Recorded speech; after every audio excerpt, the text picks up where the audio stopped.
ವಿವಾದಕ್ಕೆ ಒಳಗಾಗಿರುವ ದಸರಾ ಉದ್ಘಾಟನೆ ವಿಚಾರ. ದಸರಾ ಹಬ್ಬ ನಿಮಗೆಲ್ಲ ಗೊತ್ತಿರೋ ಹಾಗೆ ವಿಶ್ವ ಪ್ರಸಿದ್ಧವಾದ ಕನ್ನಡಿಗರ ನಾಡ ಹಬ್ಬ.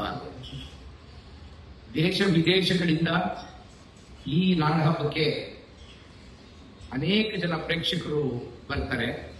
ಅಷ್ಟು ಪ್ರಸಿದ್ಧಿಯನ್ನ ಪಡ್ಕೊಟ್ಟಿದೆ. ಇಂಥ ಒಂದು ವಿಶ್ವ ಪ್ರಸಿದ್ಧ ನಾಡ ಹಬ್ಬವನ್ನ ಕ್ಷುಲ್ಲಕ ಕಾರಣಕ್ಕೆ ವಿವಾದಕ್ಕೆ ಈಡು ಮಾಡುವುದು ಕನ್ನಡಿಗರಿಗೆ ಮಾಡುತ್ತಿರುವ ಅವಮಾನ ಅಂತೇಳಿ ನಾನು ಭಾವಿಸ್ತೇನೆ. ಮತ್ತು ನಮ್ಮ ನಾಡಿನ ಹಿರಿಮೆಗೆ ನಾವೇ ಮಾಡಿಕೊಳ್ಳುತ್ತಿರುವ ಅಪಚಾರ ಅಂತೇಳಿ ನನಗೆ ಅನಿಸ್ತಾ ಇದೆ. ಯಾಕೆ ಅಂತಂದ್ರೆ ಈ ನಾಡ ಹಬ್ಬಕ್ಕೆ ಬಹಳ ಸುದೀರ್ಘವಾದ ಇತಿಹಾಸ ಇದೆ. ಸುಮಾರು 1610ರಲ್ಲಿ ಆರಂಭ ಆದದ್ದು. ಶ್ರೀರಂಗಪಟ್ಟಣದ ಕಾವೇರಿ ನದಿಯ ಉತ್ತರ ಭಾಗದಿಂದ ಈ ನಾಡ ಹಬ್ಬ ಮೊದಲು ಪ್ರಾರಂಭ ಆಯಿತು.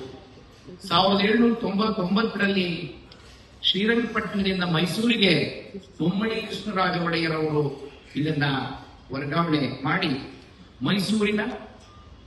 ಮೈಸೂರನ್ನ ಒಂದು ಸಾಂಸ್ಕೃತಿಕ ನಗರಿ ಅಂತ ಕರೆಯುವಷ್ಟರ ಮಟ್ಟಿಗೆ ಪ್ರಸಿದ್ಧಿಯನ್ನ ಪಡೆದುಕೊಂಡಿದೆ.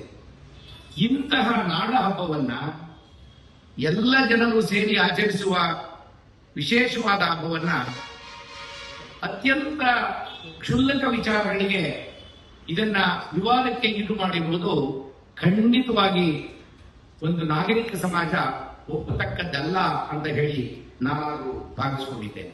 ಅದಕ್ಕಾಗಿ ನಡೆದಿದೆ.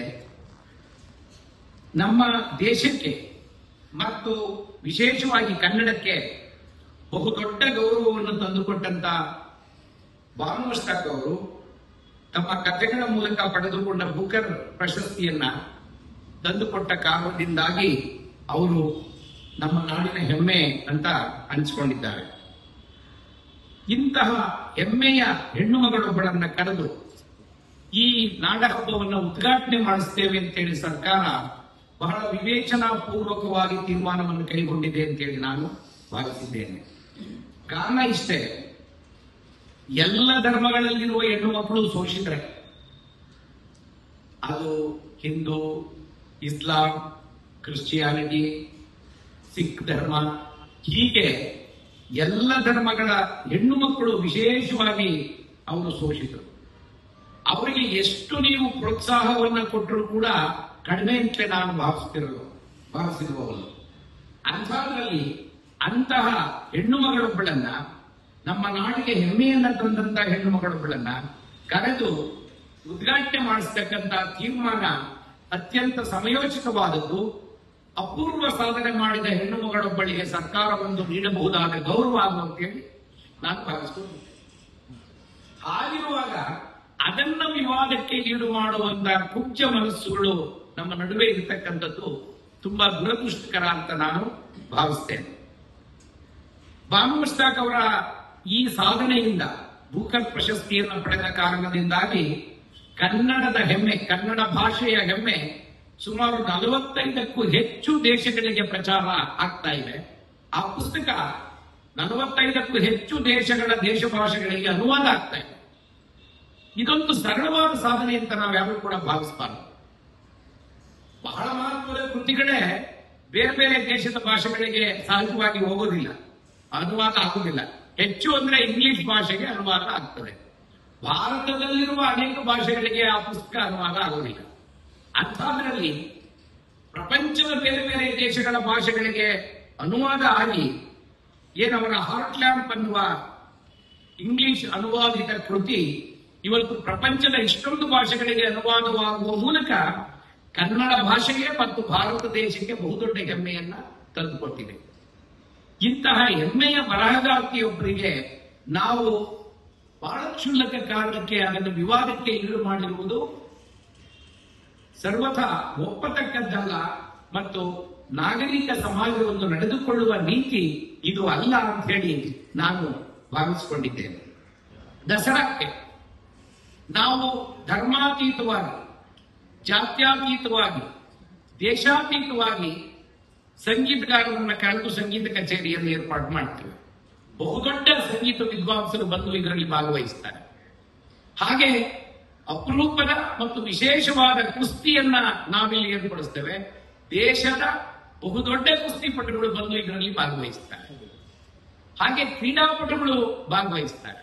ಅಂದ್ರೆ ಇಂತಹ ಬಹಳ ದೊಡ್ಡ ಹಿರಿಮೆ ಇರುವ ನಾಡ ಹಬ್ಬವನ್ನ ಈ ರೀತಿಯ ಕಾರಣಗಳಿಗಾಗಿ ನಾವು ವಿವಾದಕ್ಕೆ ಈಡು ಮಾಡುವುದು ಈ ನಾಡಿಗೆ ಮಾಡತಕ್ಕಂತ ಅವಮಾನ ಅಂತ ಹೇಳಿ ನಾನು ಭಾವಿಸಿಕೊಂಡಿದ್ದೇನೆ.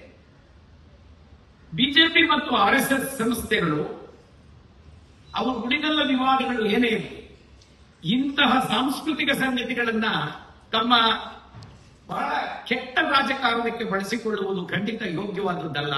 ಅವರಿಗೆ ಕೂಡ ಇದು ಘನತೆ ತರ್ತಕ್ಕಂಥದ್ದಲ್ಲ. ಅವರ ಪಕ್ಷದ ಹಿರಿಯ ನಾಯಕರು ಯಾವತ್ತೂ ಇದನ್ನ ಈ ರೀತಿಯ ವಿವಾದಕ್ಕೆ ಈಡು ಮಾಡಿದವರಲ್ಲ. ಆದರೆ ಈಗಿರ್ತಕ್ಕಂಥ ಈ ನಾಯಕರುಗಳು ಇಂಥ ಸಣ್ಣ ಸಣ್ಣ ಸಂಗತಿಗಳನ್ನ ರಾಜಕೀಯ ಮಾಡುವ ಮೂಲಕ ತಮ್ಮ ಹಿಡನ್ ಅಜೆಂಡಾ ಅಂತ ಏನ್ ಕರಿತೇವೆ ಆ ರೀತಿಯ ಸಂಗತಿಗಳಿಗೆ ಈ ವಿಚಾರಗಳನ್ನ ಬಳಸಿಕೊಳ್ಳುವ ಮೂಲಕ ಸಮಸ್ತ ಕನ್ನಡಿಗರಿಗೆ ಅವರು ಅವಮಾನ ಮಾಡುತ್ತಿದ್ದಾರೆ ಅಂತ ಹೇಳಿ ನಾನು ಭಾವಿಸಿಕೊಂಡಿದ್ದೇನೆ. ನನಗೆ ಬಹಳ ದುಃಖ ಆದದ್ದು, ಶೋಭಾ ಒಬ್ಬ ಹೆಣ್ಣು ಮಗಳಾಗಿ ಭಾನು ಅವರನ್ನ ಚಾಮುಂಡಿ ಬೆಟ್ಟ ಹತ್ತೋದಕ್ಕೆ ಬಿಡೋದಿಲ್ಲ ಅಂತ ಹೇಳಿಕೆ ಕೊಟ್ಟದ್ದು. ನನಗೆ ಪ್ರತಾಪ್ ಸಿಂಹ, ಸುನೀಲ್ ಕುಮಾರ್ ಅಂತವ್ರು ಮಾತನಾಡಿದಾಗ ಖಂಡಿತ ದುಃಖ ಆಗಲಿಲ್ಲ. ನನ್ಗೇನು ಅನಿಸ್ಲಿಲ್ಲ ಅವ್ರು ಮಾತಾಡಿದ. ಯಾಕೆಂದ್ರೆ ಅವ್ರಾಗ ಮಾತಾಡದೇ ಇದ್ರೆ ನನ್ಗೆ ಅನುಮಾನ ಬಂತಿತ್ತು, ಪ್ರತಾಪ್ ಸಿಂಹ ಬೇರೆ ಮಾತಾಡ್ತಾವ್ರಂದ್ರೆ ಯಾಕೆ ಹೀಗೆ ಅಂತ. ಆದ್ರೆ ಶೋಭಾ ಒಬ್ರು ಹೆಣ್ಣು ಮಗಳಾಗಿ ಇನ್ನೊಬ್ಬ ಹೆಣ್ಣು ಮಗಳನ್ನ ನಾನು ಚಾಮುಂಡಿ ಬೆಟ್ಟ ಹತ್ತೋದಕ್ಕೆ ಬಿಡಬೇಡಿ ಅಂತ ಕರೆ ಕೊಡುವ ಮಾತಿದೆಯಲ್ಲ, ಅವರು ಕೇಂದ್ರ ಸರ್ಕಾರದ ಮಂತ್ರಿಯ ಹುದ್ದೆಯನ್ನ ಹೊರತುಕೊಂಡಿರುವ ಅದಕ್ಕೆ ಘನತೆಯನ್ನ ತಂದುಕೊಡುವ ಮಾತದಲ್ಲ ಅಂತ ನನಗೆ ಅನಿಸ್ತದೆ. ಅದೇ ರೀತಿ ನಮ್ಮಲ್ಲಿ ಈ ಹಿಂದೆ ನಿಸಾರ್ ಅಹಮದ್ ಉದ್ಘಾಟನೆ ಮಾಡಿರುವುದನ್ನ ಎಲ್ಲರೂ ಹೇಳಿದ್ದಾರೆ. ಅಪ್ಪಟ ಹಿಂದುವೇ ಆಗಿದ್ದಂತ ಭರಗೂರು ರಾಮಚಂದ್ರಪ್ಪ ಉದ್ಘಾಟನೆ ಮಾಡಿದ್ರು. ಅವರು ಉದ್ಘಾಟನೆ ಮಾಡಿದಾಗ ದೀಪ ಹಚ್ಚುವ ಕಾರ್ಯಕ್ರಮವನ್ನ ಅವರು ವಾಪಸ್ ನಾನು ಮಾಡೋದಿಲ್ಲ ಅಂತ ಹೇಳಿದ್ರು. ಅವರ ವ್ಯಕ್ತಿ ಸ್ವಾತಂತ್ರ್ಯವನ್ನ ಕಾಪಾಡಿಕೊಂಡ್ರು. ದೀಪ ಹಚ್ಚೋದಿಲ್ಲ ಅಂತ ಹೇಳಿ ವಿವಾದ ಆಗಲಿಲ್ಲ. ಅವತ್ತು ಆ ವಿಚಾರವನ್ನ ಸರ್ಕಾರ ಕೂಡ, ಆಯೋಜಕರು ಕೂಡ ಗೌರವಿಸಿದರು. ಇದು ಬಹಳ ಮಹತ್ವದ ಸಂಗತಿ. ವ್ಯಕ್ತಿ ಸ್ವಾತಂತ್ರ್ಯವನ್ನ ಉಳಿಸಿಕೊಂಡೂ ಕೂಡ ಇಂಥ ಸಮಾರಂಭಗಳಲ್ಲಿ ಭಾಗವಹಿಸಿ ಅದರ ಘನತೆಯನ್ನು ಹೆಚ್ಚಿಸುವುದು ಅಥವಾ ಅಂತ ಗೌರವಕ್ಕೆ ಪಾತ್ರರಾಗುವುದು ಒಳ್ಳೆಯ ವಿಚಾರ, ಸದ್ವಿಚಾರ ಅಂತೇಳಿ ನಾನು ಭಾವಿಸಿಕೊಂಡಿದ್ದೇನೆ. ಮಾಡತಕ್ಕಂಥ ಈ ಅವಮಾನವನ್ನ ನಾವು ಯಾರು ಕೂಡ ಸಹಿಸಿಕೊಳ್ಳತಕ್ಕದ್ದಲ್ಲ. ನಾಗರಿಕ ಸಮಾಜ ಇಂತಹ ಸಂಗತಿಗಳನ್ನ ನಾವು ಬಹಳ ತೀವ್ರವಾಗಿ ವಿರೋಧಿಸಬೇಕು ಮತ್ತು ಈ ರೀತಿಯ ಗೌರವಾನ್ವಿತರ ಪರವಾಗಿ ನಾವೆಲ್ಲರೂ ನಿಲ್ಲಬೇಕು, ಗಟ್ಟಿಯಾಗಿ ದನಿ ಮಾಡಬೇಕು ಅಂತ ನನಗನ್ನಿಸ್ತಿದೆ. ಅದಕ್ಕಾಗಿ ನಾನೊಬ್ಬ ಲೇಖಕನಾಗಿ, ಮಾಜಿ ರಾಜ್ಯಸಭೆ ಸದಸ್ಯನಾಗಿ ಈ ಮಾತನ್ನು ಹೇಳ್ತಿದ್ದೇನೆ.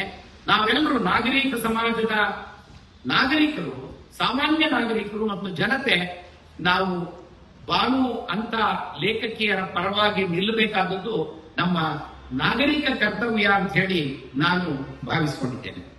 7 ಕೋಟಿ ಕನ್ನಡಿಗರು ನಿಮ್ಮ ಬಗೆಗೆ ಅಪಾರ ಗೌರವವನ್ನು ತೋರಿಸಿದ್ದಾರೆ. ಒಂದು, ಸರ್ಕಾರ ನಿಮ್ಮನ್ನ ಈಗಾಗಲೇ ಗೌರವಿಸಿದೆ ಮತ್ತು ಇದರ ಉದ್ಘಾಟನೆಗೆ ನಿಮ್ಮನ್ನ ವಿಶೇಷವಾದ ಗೌರವದಿಂದ ಆಹ್ವಾನ ಮಾಡಿದೆ. ನೀವು ಹೆದರಬೇಕಾಗಿಲ್ಲ, ಎದೆಗುಂದಬೇಕಾಗಿಲ್ಲ.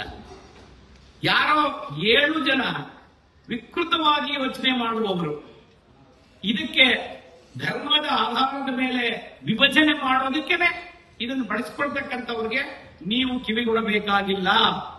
7 ಕೋಟಿ ಕನ್ನಡಿಗರು ನಿಮ್ಮ ಜೊತೆ ಇದ್ದಾರೆ ಅನ್ನೋ ಮಾತನ್ನ ನಾನು ಈ ಸಂದರ್ಭದಲ್ಲಿ ಭಾನುಮಸ್ತಕ ಅವರಿಗೆ ಹೇಳೋದಕ್ಕೆ ಬಯಸ್ತೇನೆ. ಉದ್ಘಾಟನಾ ಕಾರ್ಯಕ್ರಮದಲ್ಲಿ ಭಾಗವಹಿಸಿ ಉದ್ಘಾಟನೆಯನ್ನ ನೆರವೇರಿಸಿ ಈ ನಾಡ ಹಬ್ಬವನ್ನ ಯಶಸ್ಸುಗೊಳಿಸಬೇಕು. ಅಷ್ಟು ಮಾತ್ರ ಅಲ್ಲ, ಈ ನಾಡ ಹಬ್ಬದ ಯಶಸ್ಸಿಗೆ ಕಾರಣರಾದ ಎಲ್ಲ ಕನ್ನಡಿಗರಿಗೆ ಅವರು ಗೌರವಪೂರ್ವಕ ಕೃತಜ್ಞತೆಗಳನ್ನು ಹೇಳಬೇಕು ಮುಂದೆ. ಆ ರೀತಿಯಾಗಿ ನಾವು ನಡೆಸಿಕೊಳ್ಬೇಕೆ ಹೊರತು ಹುಚ್ಚರಾಗಿ ಇಂಥ ವಿಚಾರಗಳಲ್ಲಿ ನಡ್ಕೊಳ್ಬಾರದು. ಕನ್ನಡಿಗರು ಯಾರೇ ಇರಲಿ, ಆ ರೀತಿ ಯಾರಾದ್ರೂ ಮಾಡಿದ್ರೆ ಅಂತಹ ಯಾವುದೇ ಧರ್ಮದ ಮೂಲಭೂತವಾದಿಗಳನ್ನ ವಿರೋಧಿಸುವ ಹಕ್ಕನ್ನ ನಾಗರಿಕ ಸಮಾಜ ಯಾವತ್ತೂ ಇಟ್ಕೊಂಡಿದೆ. ಮುಸ್ಲಿಂ ಲೇಖಕರಿಗೆ ಇನ್ನೊಂದು ಸಮಸ್ಯೆ ಇದೆ, ಅದನ್ನು ಹೇಳ್ಬಿಡ್ತೀನಿ ನಾನು. ಅವರು 2 ತರದ ವಿರೋಧಗಳನ್ನು ಎದುರಿಸ್ತಿರ್ತಾರೆ. ಒಂದು, ಅವರ ಧರ್ಮದಲ್ಲಿರುವ ಹುಳುಕುಗಳನ್ನ ಎತ್ತಿ ಹಿಡಿಯುವ ಕೆಲಸವನ್ನ ಅವರ ಕಥೆಗಳಲ್ಲಿ ಕಾದಂಬರಿಗಳಲ್ಲಿ ಮಾಡಿದ್ದಾರೆ. ಆದ್ರಿಂದ ಅವರ ಧರ್ಮದ ಧರ್ಮಗುರುಗಳನ್ನೂ ವಿರೋಧ ಕಟ್ಕೊಳ್ತಾರೆ. ಇನ್ನೊಂದು ಹಿಂದೂಗಳ ವಿರೋಧವನ್ನು ಕಟ್ಕೊಳ್ತಾರೆ. ಅವರು ನಮಗೆ ಸಂಬಂಧವಿಲ್ಲದ ವಿಚಾರವನ್ನು ಬರೀತಿದ್ದಾರೆ, ಅದನ್ನು ನಾನೇ ಓದ್ಬೇಕಾದ ಅಗತ್ಯ ಇಲ್ಲ ಅಂತೇಳಿ ಇವರಿಂದಲೂ ಅವಜ್ಞೆಗೆ ಒಳಗಾಗ್ತಾರೆ. ಈ ರೀತಿಯ ಸಮಸ್ಯೆ ನಮ್ಮಂತ ಸಮಾಜದಲ್ಲಿ ಇರೋದೇ. ಆದ್ರೆ ಒಂದು ಸಾಹಿತ್ಯಿಕ ಕೃತಿಯಾಗಿ ಅದು ಎಷ್ಟು ಮಹತ್ವದ್ದು ಅನ್ನೋದು ಮುಖ್ಯವಾಗಬೇಕೇ ಹೊರತು ಅದು ಹಿಂದೂಗಳ ವಿಚಾರದಲ್ಲಿ ಬರೆದದ್ದೋ ಮುಸಲ್ಮಾನರ ವಿಚಾರಗಳನ್ನು ಕುರಿತು ಬರೆದದ್ದೋ ಅನ್ನುವ ಪ್ರಶ್ನೆ ಮುಖ್ಯ ಆಗಬಾರ್ದು.